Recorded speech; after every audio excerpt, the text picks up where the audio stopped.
Hello and welcome back to Ocean Controls. Today I will showcase the features and setup guide for our new KTA-387 Modbus Datalogger. This robust standalone unit easily acquires, monitors, and stores data across up to 2 Modbus networks simultaneously. Building on our previous KTA-287 model, we've packed this unit with several powerful upgrades. You can now map up to 100 user-defined logging channels.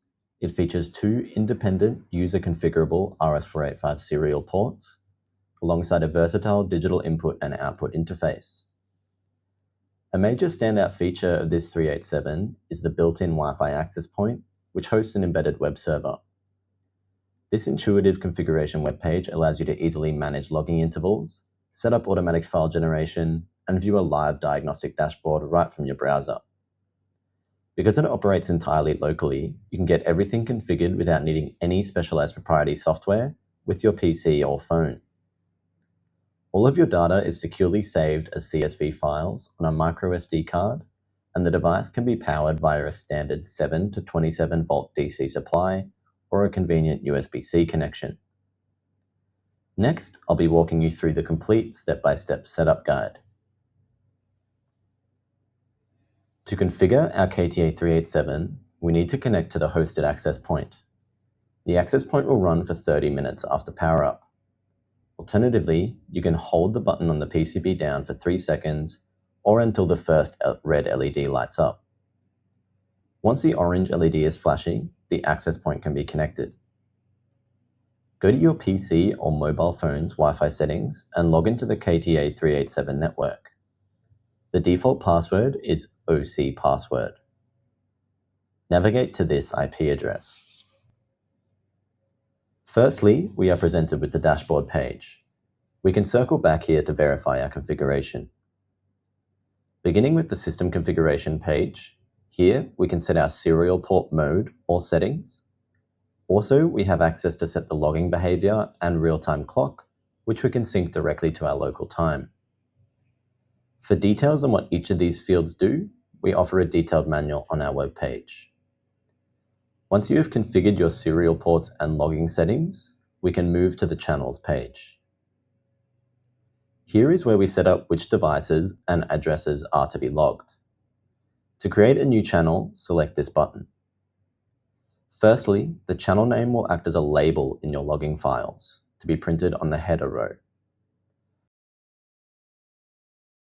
The port selects the serial interface the Modbus request will take place on. Both ports can be active simultaneously. The slave ID designates the address of the device to be read, while the address is the actual memory location of the data you want to log. The function here designates the area in the Modbus memory to be read. If you're unsure of what to put here, consult the documentation of your slave device. The data type is here for the convenient conversion of data prior to logging. For example, you can convert 2 16-bit registers into a 32-bit float. The multiplier is another handy tool. This multiplier is applied after the registers perform the data conversion that you've selected. Finally, we have the units. Much like the channel name, this is a label that will be placed on the header row of the log file for easy data interpretation. Once we have configured our desired channels and serial port configuration, we can come back to the dashboard page to validate our settings. Here you can see the live values.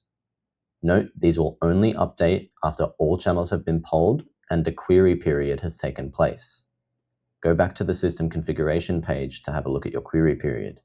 If you have 100 channels all configured, it may take some time to update.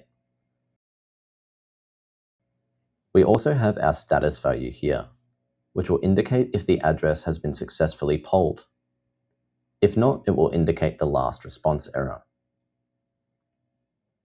Once we have confirmed the Modbus communication, we can have a look at the final portion of the web page. Here on the logs page, we can view, download, and delete stored logs. We also have a view on the remaining data in our SD card.